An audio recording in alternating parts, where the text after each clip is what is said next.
Hello, my name is Brenda, and I have stuff. Let's talk about it. You wanna? Hi, welcome to my channel, My New Me, where you get to watch as I try to make sense out of the chaos that has become my life and my home. How lucky are you? I said in the bedroom video that I only keep what is very useful or very important, or meant something to me. So let's flash back to the bedroom video. Yes, I'm still having fun with the flashback. And no, we aren't back in the house. I do have quite a few videos that were recorded in the house, and with the chaos of the past few months, I did not get them edited. So I'm working on that now. And the flashback ends. This is just a coaster. Very useful. This I like. It's the right color. I like the shape of it. And I keep my emergency medicines in there and my cell phone at night. So they're like contained in one area and not just floating around on the surface. It's not the first thing you see when you walk in the room, stuff like that. That lamp my mom found at a yard sale. When I first, like 20 years ago, I first turned my bedroom purple and white. Decided that that was the color scheme I wanted to go with. And she loved it, and she saw that and said it was perfect. The lampshade my son found 10 years later at a yard sale and thought it matched that lamp a lot better than the shade I had on it. So they're simple little nothing things, but they have meaning to me. And this doll is a little drunk and seems to be trying to sleep off her honeymoon, or her wedding reception. This was my mom's when she was a little girl. And then when I got married, she asked me if I wanted it to give to my daughter. I remembered playing with it when I was little. I remembered getting yelled at because I was determined I was going to be able to fit my chunky little toddler body into this 4-inch dress. And Mom didn't want me to, rip it and ruin it, of course.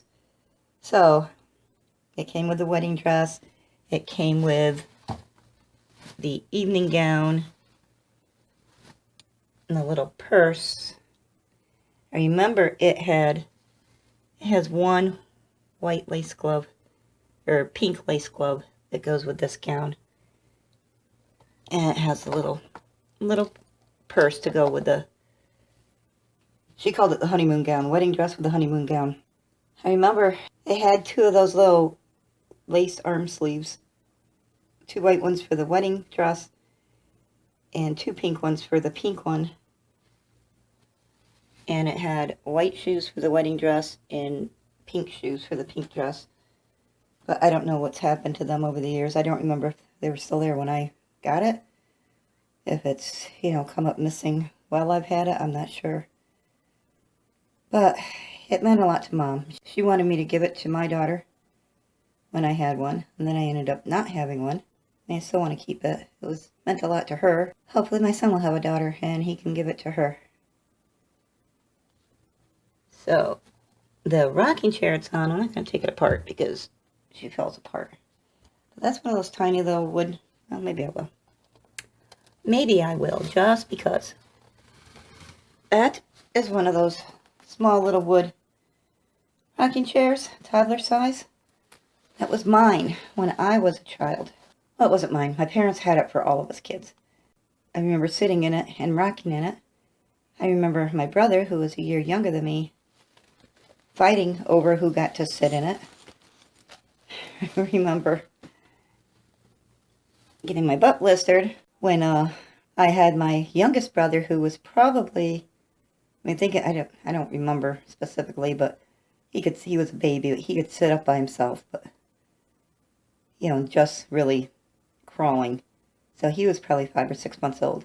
Sitting him in it and rocking him a little bit too vigorously.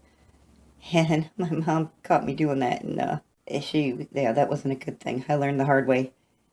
You're gentle with real babies. It's okay to do that with your dolls, but not with real babies. So it does have another bar across the top here, and that's actually down in the basement. And we just need to get some wood glue to fix it, and I just always forget about it. So when my son was born and became a toddler, well, he didn't suddenly become a toddler. When he grew into toddlerhood, My parents got it out and set it up for him, and he just loved it, and he wanted to stay in it all the time. Would throw a fit when we had to leave their house to go home because he didn't want to leave it. And finally I think it was his second birthday. Mom and Dad showed up in the morning of his second birthday with that and said, he loved it so much I could just have it and keep it there for him. So I sat in it as a toddler. My son sat in it as a toddler. And I really want to be able to give it to him for his child to sit in as a toddler. So I just kind of think that's neat. This thing is something my son bought me. Well, actually, both of these are that and this. Something my son bought me. This is it's like one of those little wax melt things. I don't melt wax in it because I don't want to get it all gunked up. He bought it for me as a housewarming gift the first time when I was finally going to live alone. I went from living with my parents to living with my husband. Then I went to living with my son, raising him, taking care of him. He grew up and decided to go and get his own life about the same time that my parents were struggling. Dad had Alzheimer's. He had a pretty big stroke. My mom was in the beginning stages of dementia and in absolute denial about it. And it was just getting too hard for them to be alone and take care of things on their own. So they moved in with me. So that was the next several years. And then when they reached the point where I think I was doing them more harm than good. They need a lot more care and time than I was able to give them working full time. So I worked on getting them into a home where they could stay together, still have a home, and get the care that they needed. And my son was gone, not gone, but he had his own place, own life. So they were no longer living with me, so at like 40-something for the first time in my life, I was living alone, had my own home, my own place.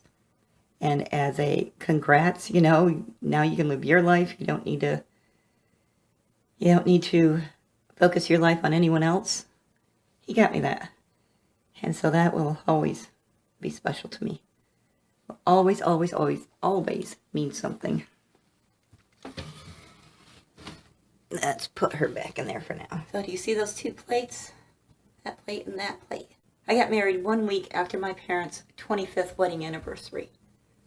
And they were constantly saying, don't worry about it. This is your day, your week, your time. Just concentrate on your wedding. But 25 is a pretty big milestone. And I didn't want it completely blown off. So at their place settings, I don't know if you can read it. I don't think you can. At their place settings, what if I turn a light on? Oh, hey, look at that. Wait.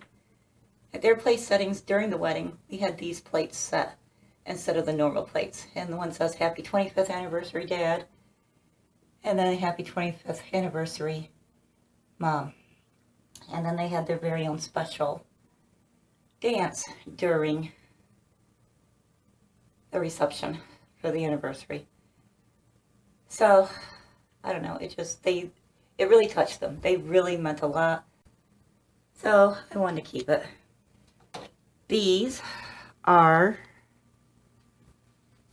my mom's. I want you to see the rhinestones on them. They are my mom's very first pair of sunglasses when she was 16 years old. Before that, she was considered too young to have sunglasses. And she wanted help. I was helping her clean out their garage one time. And she found her hope chest, and I was helping her clean that out. And these were in there. And she asked me if I wanted them. So I was like, yeah, definitely. So, those are her first sunglasses when she was 16 years old. So that would have been if she's 16 years old, that would have been 1958. So that was when she was considered mature enough to wear sunglasses. Especially spiffy, fancy ones with the rhinestones on them. This was the cake topper for my parents' wedding cake. They didn't actually... mean, it's kind of beat up. You can see where it's, over the years, it's gotten pretty, she lost her nose.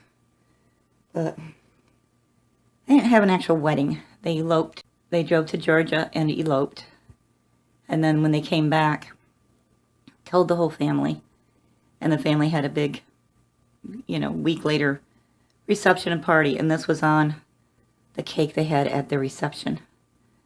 And that was also in the hope chest. Mom was going to, because it had gotten pretty banged up. And the chest had gotten wet, so things in it were getting kind of mildewy. She was going to throw it away, but it's not like today's plastic things. It's ceramic, so it's, I kept it. The ribbon that's on it had been part of her bouquet, which had pretty much just dissolved. So I kept part of the ribbon, the part that was still decent, and just decided to tie it to the bride and groom. So that was their wedding cake topper. So that's special. That was my son's first instance of, oh, I have to bring it down. It's kind of heavy. This was my son's first instance of voicing his own opinion with my mother. And that music was a little loud, so I'll voice over this part. But my son was 4 years old, almost 5, and my mother took him shopping to buy me a birthday present. His birthday was about a month after mine. But he had his own money. He had set in his head the idea of what he wanted to get me. However, my mother could be a bit opinionated at times, and she could be a bit forceful with her opinions. And she had her ideas of what she thought he should get for me. And I guess they locked horns in the store pretty good. Now, I've always raised my son to be very respectful of people, to be polite, to most definitely be respectful of, adults and those in authority over him. Because a child is a child, and he should respect adults, especially people who go out of their way to make his life better. And my parents, without a doubt, went out of their way to make his life better. However, on the flip side of that, I also raised my son to not be a pushover. Just because someone talked louder, talked more forcefully, or was more vehement about their opinion than he was, that did not mean that he had to swallow that opinion hook, line, and sinker. He was entitled to his own opinion. He was also entitled to share it when and with who he chose. That being said, he voiced his opinion and decided to keep his opinion and stand up to my mother. I came back from the store and he said, "Mommy, I made Mama mad. She wanted me to get something, but I wanted this because I knew you'd love it.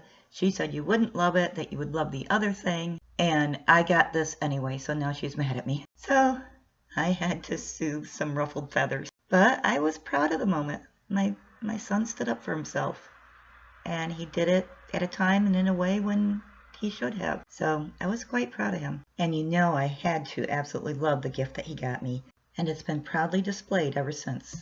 And that is what I kept and why during my bedroom purge, plus a bit of my past. Thanks for watching. Take care and toodles.